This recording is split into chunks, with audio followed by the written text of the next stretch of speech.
যত সময় গেছে গাছটি তত সুন্দর হয়ে উঠেছে। আর শীত পেরিয়ে যখন এই সমস্ত টেবিল কামিনীগুলো আপনার বাড়িতে গিয়ে উঠবে, তখন কিন্তু আপনারও মনে হবে, কাশ আমার গাছটা যদি এমন হতো। তো এই সমস্ত গাছগুলি এইরকম করতে গেলে কিন্তু অনেক যে জাদু মন্ত্র তেমন কোনো কিছু নয়। আপনাকে জাস্ট একটু ধৈর্য ধরে গাছকে করতে হবে, বাগানের পরিচর্যা করতে হবে। আমরা আসলে গাছের গ্রোথ নিতে কিন্তু একদম ধৈর্য হারিয়ে ফেলি, খুব তাড়াতাড়ি শুরু করে দিই যে খুব তাড়াতাড়ি ফাস্ট গ্রোথ নিতে হবে, ফাস্ট গ্রোথ নিতে হবে। এই ফাস্ট গ্রোথ দিতে গিয়ে কিন্তু আমরা গাছকে বেশিরভাগ ক্ষেত্রে মেরে ফেলি। তাই ফাস্ট গ্রোথ নয়, একদম স্লো গ্রোথ নিন। আর বাগান হিসাবে বাগানটাকে একটা চাপের বিষয় নয়, একদম রিল্যাক্সের জায়গা, এবং সেখানে রিল্যাক্স করুন। আর যদি বারবার করে এইরকমভাবে চাপ নিতে থাকেন, তাহলে কিন্তু গাছ খুব একটা ভালো গ্রো করবে না। তো খুব স্লোলি গাছকে যদি আপনি গ্রোথ করতে চান এবং এইরকম করতে চান, তাহলে টেবিল কামিনী আপনি বাজার যে কোনো জায়গায় পেয়ে যাবেন। খুব বেশি হলে দাম এর 50 থেকে স্টার্ট হবে। হাইট অনুযায়ী, গাছের গঠন অনুযায়ী অবশ্যই দাম হয়। আর প্রত্যেকটা জায়গায় 100-150-র মধ্যে আপনি পেয়ে যাবেন। আর এই ধরনের গাছ নিতে গেলে অন্তত আপনার 500 থেকে 600 টাকা গুনতে হবে। তো যাই হোক, এখন বিষয়টা হচ্ছে এই ধরনের গাছগুলি যাদের কাছে রয়েছে তাদের গাছগুলি, আর যাদের গাছগুলি গ্রোথ নেই তাদের গাছগুলি। দেখুন, গাছের গ্রোথ করতে গেলে আপনাকে একটা জিনিস খেয়াল রাখতে হবে, যে গাছের মিডিয়াটা সবচেয়ে বেশি ইম্পর্টেন্ট। এই সমস্ত গাছগুলিকে আমরা বলে দিই টেবিল কামিনী এবং ঘরের মধ্যে রাখার, কিন্তু এই সমস্ত গাছগুলিকে যদি ঘরের মধ্যে না রেখে যদি একটা খোলা জায়গায় রাখা যায়, যেখানে অন্তত দুপুরে হোক বা সকালে হোক বা বিকেলে হোক, যে কোনো একটা জায়গায় রোদ লাগবে, তাহলে কিন্তু গাছগুলো অনেক বেশি ভালো হয়ে থাকে। আর যদি সেই গাছটাকে যদি একদম ঘরের মধ্যে বন্ধ করে রেখে দেওয়া হয়, যেখানে রোদ কোনো কিছুই নেই, সেখানে কিন্তু মোটেও এই টেবিল কামিনী ভালো হয় না। তো টেবিল কামিনী বারবার করে বলেছি, এটাকে ইনডোর প্ল্যান্ট বললেও ইনডোর প্ল্যান্টের থেকে আউটডোরে রেজাল্ট অনেক বেশি ভালো হয়ে থাকে। তো আপনারা চেষ্টা করবেন যে আউটডোরে করার চেষ্টা করবেন, সবচেয়ে বেস্ট হয়ে থাকে এই সমস্ত গাছগুলো আউটডোরে। আর তার সঙ্গে সঙ্গে আর একটা বিষয় আপনাদেরকে খেয়াল রাখতে হবে, এই সমস্ত গাছগুলি যখন আপনি নার্সারিতে কিনছেন একদম ফ্রেশ গাছ। আর ঠিক এখন মার্চ মাস চলছে, অন্তত এপ্রিল মাসে মাঝামাঝি থেকে এই সমস্ত ফ্রেশ ফ্রেশ গাছগুলো আপনারা মার্কেটে পেয়ে যাবেন। সেখান থেকে আপনারা ক্রয় করে নিতে পারেন। আর ইনডোর গাছের এমনি একটু দাম বেশি হয়ে থাকে অন্যান্য গাছের তুলনায়। অনেকে আছে এই সমস্ত গাছের দাম শুনলে একটু ভয় পেয়ে যায়। আর তার সঙ্গে সঙ্গে এই সমস্ত গাছগুলি আপনি যখন আপনার বাড়িতে নিয়ে আসবেন, তো সবার প্রথমে আপনাকে মাটির মিশ্রণটা করতে হবে। 50% মাটি, 30% কম্পোস্ট, 20% বালি। এই দিয়ে আপনাকে মাটির মিশ্রণ তৈরি করে ফেলতে হবে। আর মাটির মিশ্রণ তৈরি করার পরে কিন্তু একেবারে চুপচাপ থাকবেন না। মাটির মিশ্রণ তৈরি করার পরে গাছ বসিয়ে দেওয়ার পরে অবশ্যই আপনাকে পরিচর্যা করতে হবে। আর এই পরিচর্যাগুলির মধ্যে সবার প্রথম রয়েছে গাছের গোড়ায় নিড়ানি দেওয়া। এই সমস্ত গাছগুলিতে যত ভালো নিড়ানি দেবেন গাছের গোড়াতে একটু, গাছ তত ভালো গ্রোথ নিয়ে থাকে।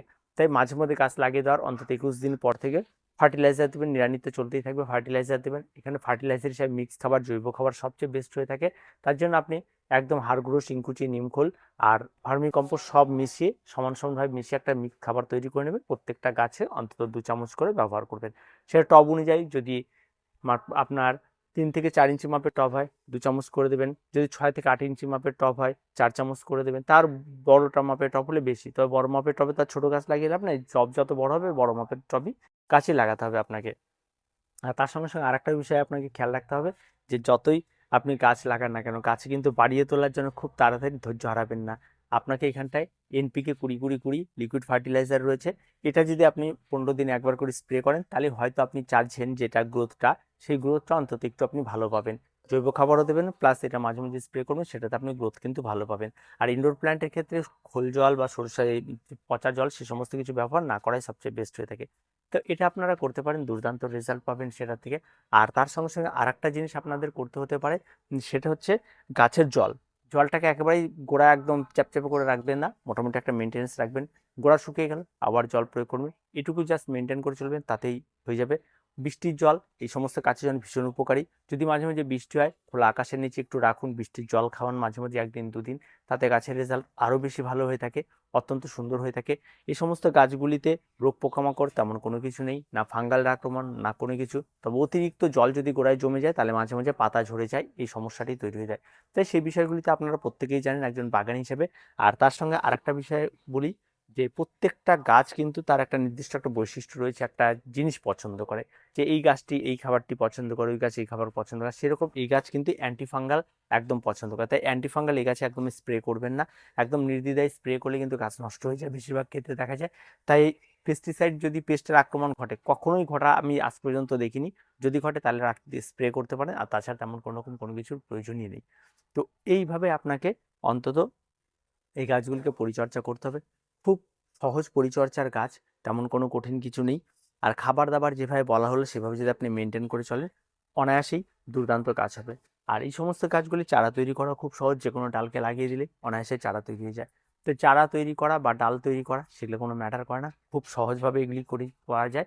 আর আপনারা যেভাবে পারবেন এই সমস্ত গাছগুলি যখনই নেবেন একটু যত্নের সঙ্গে, আর রাখার জায়গাটা অবশ্যই খেয়াল রাখবেন, তাহলে দেখবেন গাছ অনেক বেশি ভালো থাকবে। তো দেখা হচ্ছে পরবর্তী ভিডিওতে। যদি কোনো সমস্যা হয়ে থাকে তাহলে অবশ্যই আপনারা কমেন্ট বক্স রয়েছে, অবশ্যই কমেন্ট করুন, আমরা তার জন্য অবশ্যই রেডি রয়েছি।